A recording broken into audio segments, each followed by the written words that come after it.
নমস্কার। অসমের ডিটেনশন ক্যাম্পে একজনও হিন্দু বাঙালি আটকে নেই।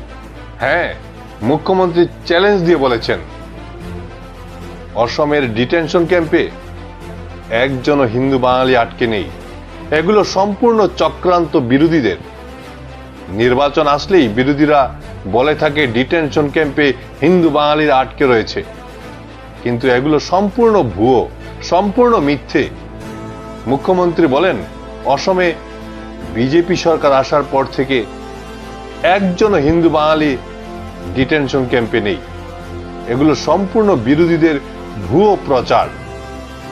নির্বাচন আসলেই তারা এমন ভুয়ো প্রচার করে, কিন্তু মুখ্যমন্ত্রী জোর গলায় চ্যালেঞ্জ দিয়ে বলেছেন একজনও হিন্দু বাঙালি ডিটেনশন ক্যাম্পে আটকে নেই।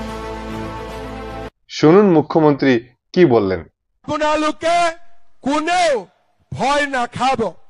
দ্বিতীয়তে, কিছুমান মানুহে ইলেকশন আহিলে মিছা প্ৰচাৰ চলায়, বোলে বঙালী হিন্দু মানুহ ডিটেনশন কেম্পত আছে।